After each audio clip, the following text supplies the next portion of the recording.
Alright guys, so hopefully you got an opportunity to check out some of my previous videos about my experiences in Pattaya and traveling around with this camera right here, the Canon EOS R, and today we're going to do a little chat about it. I'm going to tell you 5 things that I like and 5 things that I don't like about this camera.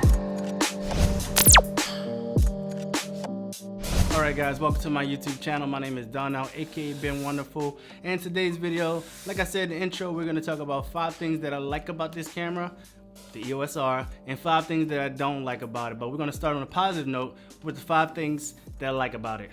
Number 1 is the obvious, this flip around screen. You can see my little setup with the XH1. Now granted, I've had flip out screens in the past with the M50 and the 80D, but I've gone away from those cameras for so long using Sony and using the Fuji cameras that don't have that flip around screen. So I pretty much got to the point where I felt like you don't really need those in your life.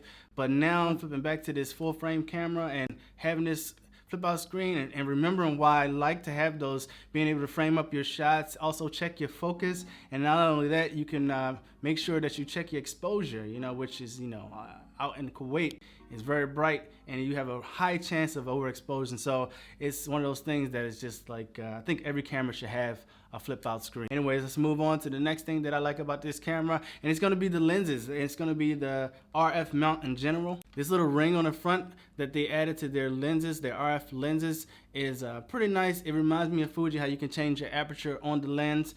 However, I set mine to the ISO, and man, it's come in handy so many times so far using this and on my trip. And like I said, being in front of the camera and being able to change exposure on the go really quick with that ISO and lowering and rising the ISO as needed. So this is another handy, but they've made this mount so that you can try out not only their RF lenses, but you can use any Canon lenses except for the M series lenses, but you can use any EFS and any EF lens with this. So the next thing that I really love about this camera is that the autofocus, the dual pixel autofocus, because Sony to me has some really good autofocus and pretty much you can rely on it.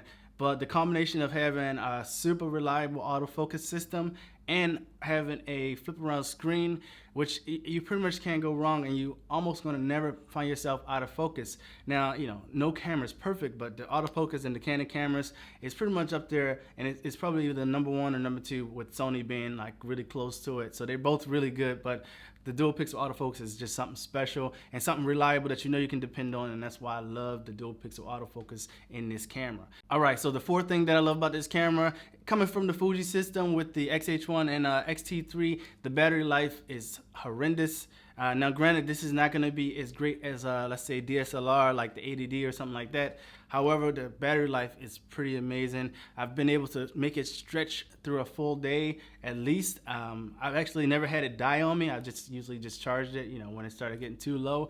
But the battery, especially in comparison to a person that uses Fuji a lot, like myself, the batteries on the Fuji is just, that's just something that Fuji really needs to work on. But the battery life on this thing is really good. So the 5th thing that I'm going to mention about this camera that I really love, and don't get me wrong, these aren't the only things, but these are things that stuck out to me personally when I was out on my trip and I was using this camera, is the 4K time-lapse feature. I love it. I love the quality of the 4K. I love that it stitches everything together, and it's just really easy and really simple to use. I personally love taking time lapses anyway, so it's really nice to have in the camera and of such high quality, So those are the 5 things that I really love about this camera. So all right, so let's move on to 5 things that I do not like about this camera, or they're really annoying. And the first one is, it was the first thing that stuck out to me when I was trying to learn to or relearn the Canon system. Of course, some things change because there's a new mirrorless camera, but one of those things is when you want to switch from photo to video, it's really awkward because you got to press the mode button, right? This button on the top. Then you got to press info. Then you go to your camera settings. Well, coming from Fuji, it's really nice. You can just switch the button and get over to your video mode, or if you want to get back to your photo mode. And it's just really, it's a lot more simple than this, and it's really quick if you want to switch really fast to just take some photos and then switch back to video. It's really fast on the Fuji. The Sony has so many customizable settings on the top button that you can easily, where's my Sony at? So on the top button, I already have these custom buttons set. So I have a 120 frames per second button set. I have a 24p button set with everything, all my custom settings. I have a photo setting with the manual. So it's just really easy just to flip and get over to your settings, and it's really convenient and easy. This is a small thing. Maybe for most people it may not be a big deal. It's not really a big deal. I'm getting used to it now because I've been using it for a little bit, but it's pretty annoying, and that's one of the first cons I think of this camera system. Now the next thing that I'm going to mention that I really don't care for in this camera, but it also kind of comes in handy, I guess, is the crop on the 4K, because it kind of takes away the option for me personally of even using the 4K. But for the benefit of this camera, the 1080p is really good. It's high quality, the high bit rate. I think it's about 90 megabytes a second compared to about 50 megabytes a second 1080p on the Sony. So it's really high quality 1080p.